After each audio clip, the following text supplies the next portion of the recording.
औज़ुबिल्लाहिमिनश्शैतानिर्रजीम बिस्मिल्लाहिर्रहमानिर्रहीम। अस्सलाम वालेकुम डियर स्टूडेंट्स। आज के इस डिफरेंशियल इक्वेशन के लेक्चर के जो लर्निंग ऑब्जेक्टिव्स हैं वो कुछ इस तरह से हैं कि सबसे पहले हम higher order linear differential equation को डिस्कस करेंगे। इससे पिछले लेक्चर्स के अंदर हमने लीनियर इक्वेशन को तो डिस्कस किया, उनके सॉल्यूशन भी फाइंड आउट किए, लेकिन वो सारे के सारे सिर्फ फर्स्ट ऑर्डर डिफरेंशियल इक्वेशन थे। तो अब हम इस लेक्चर के अंदर जो डिस्कस करेंगे वो मोर देन फर्स्ट ऑर्डर यानी सेकंड ऑर्डर या थर्ड ऑर्डर या फोर्थ ऑर्डर के जो लीनियर डिफरेंशियल इक्वेशन है उसी को डिस्कस करेंगे। इसके अलावा हम इनिशियल वैल्यू प्रॉब्लम को देखेंगे कि इनिशियल वैल्यू प्रॉब्लम होती क्या है।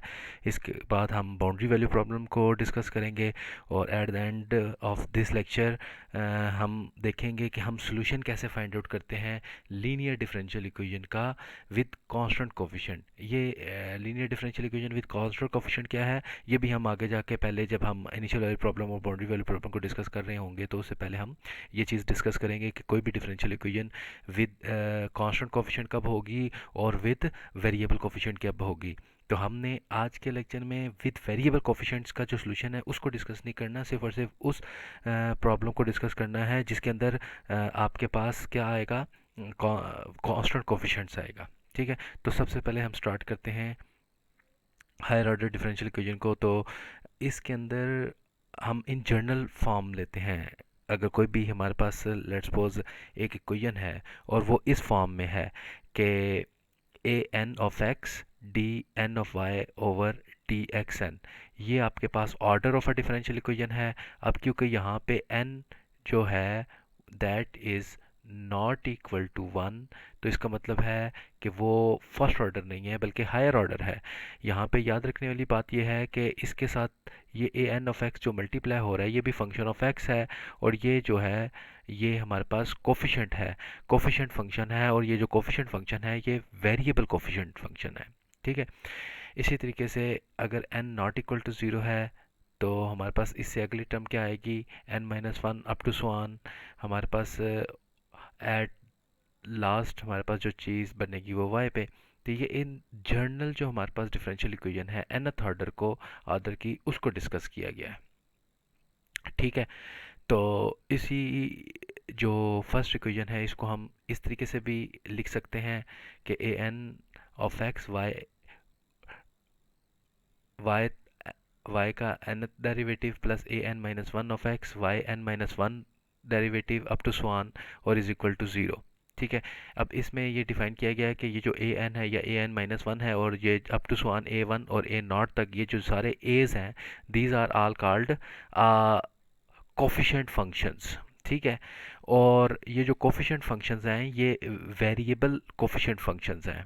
ठीक है, जबकि ये जो आपके पास जी ऑफ एक्स है that is called uh that is called uh function of uh independent variable, यानी ये कोफिशिएंट नहीं है किसी का। कोफिशिएंट वही होंगे जो किसी डिपेंडेंट वेरिएबल के साथ मल्टीप्लाई हो रहे होंगे या डिपेंडेंट वेरिएबल के डेरिवेटिव के साथ मल्टीप्लाई हो रहे होंगे। तो वो कोफिशिएंट यानी A N to A not ये सारे कोफिशिएंट फंक्शंस हैं और वो भी इंडिपेंडेंट वेरिएबल एक्स के। जबकि जी ऑफ एक्स हमारे पास नॉन होमोजीनियस पार्ट है। और ये जो नॉन होमोजीनियस पार्ट में से क्यों कह रहा हूँ, क्योंकि हमने जब डेफिनेशन की थी होमोजीनियस डिफरेंशियल इक्वेशन की तो हमने ये कहा था कि अगर आपके पास कोई भी डिफरेंशियल इक्वेशन है और उसके अंदर कोई भी फंक्शन इंडिपेंडेंट वेरिएबल का अपीयर हो रहा है और वो भी जो इंडिपेंडेंट वेरिएबल का फंक्शन अपीयर हो रहा है वो इंडिपेंडेंटली आ रहा है, तो हम ये कहते थे कि ये जो हमारे पास जो चीज़ होगी that is called uh non homogeneous differential equation. ठीक है, तो यहाँ पे जी ऑफ एक्स अगर आ गया तो इसका मतलब है that is called a non homogeneous differential equation. लेकिन अगर जी ऑफ एक्स ज़ीरो हो जाएगा तो इसका मतलब होगा कि ये जो डिफरेंशियल इक्वेशन है ये हमारे पास होमोजेनियस डिफरेंशियल इक्वेशन होगी विद वेरिएबल कोफिशिएंट्स। ठीक है, अब इसी में इम्पोर्टेंट चीज़ ये है कि इसकी कुछ मैं एग्जांपल पहले बता देता हूँ कि अगर हम nth ऑर्डर की बात करते हैं, मैं एक छोटी सी एग्जांपल में लेता हूँ कि मैं लिख रहा हूँ 3x square into Y third derivative plus 3xy second derivative is equal to y plus 3x। ठीक है, तो ये आपके पास हायर ऑर्डर मतलब कि थर्ड ऑर्डर डिफरेंशियल इक्वेशन है। ठीक है। ये जो x है यहाँ पे y के साथ मल्टीप्लाई हो रहा, ये एक्चुअली मल्टीप्लाई हो रहा है y थर्ड डेरिवेटिव के साथ। ठीक है। अब ये जो डिफरेंशियल इक्वेशन है, ये थर्ड ऑर्डर डिफरेंशियल इक्वेशन है विद वेरिएबल कोफिशिएंट, क्योंकि थर्ड ऑर्डर डेरिवेटिव के साथ भी हमारे पास जो मल्टीप्लाई हो रही है चीज़, वो variable function x variable function का कोफिशिएंट है, और वाई डबल प्राइम के साथ जो चीज़ मल्टीप्लाई हो रही है वो भी हमारे पास जो फंक्शन है वो एक्स वेरिएबल का है। अब यहाँ पे जो जी ऑफ एक्स है, यानी इन जनरल अगर हम इस जी ऑफ एक्स की बात करें तो हमारे इस पार्ट के अंदर जो जी ऑफ एक्स है वो 3x बन रहा है। ठीक है। अगर इसी इक्वेशन के अंदर मैं एक काम करता हूँ, 3x² Y double prime triple prime plus 3x Y double prime minus Y is equal to zero. ठीक है। ये वाई जो था, बेशक लेफ्ट हैंड साइड पे रहे या राइट हैंड साइड पे रहे, इससे कोई फ़र्क नहीं पड़ता। तो अब ये जो हमारे पास नई इक्वेशन बनी है, इसके अंदर जो इंडिपेंडेंट वेरिएबल का फंक्शन है, जो कि पहले 3x था, यहाँ पे गायब हो गया है, उसकी जगह पे ज़ीरो है।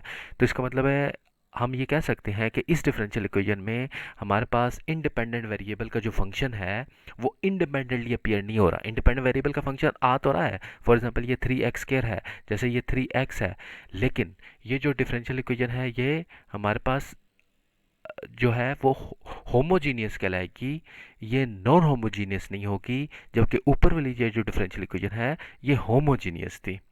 ठीक है। तो लेकिन बेशक ये होमोजीनियस है, बेशक नॉन होमोजीनियस है, लेकिन विद कांस्टेंट कोफिशिएंट नहीं है बल्कि वेरिएबल कोफिशिएंट है। आगे चलते हैं हम, तो हायर ऑर्डर डिफरेंशियल इक्वेशन को ही डिस्कस कर रहे हैं, लेकिन मैंने आपको पहले बताया कि इस लेक्चर के अंदर हम जो कोशिश करेंगे ज़्यादा से ज़्यादा, वो ये कोशिश करेंगे कि क्योंकि ये पूरे का पूरा चैप्टर ही हायर ऑर्डर डिफरेंशियल इक्वेशन के सॉल्यूशन के बारे में है, थर्ड चैप्टर को हम डिस्कस कर रहे हैं।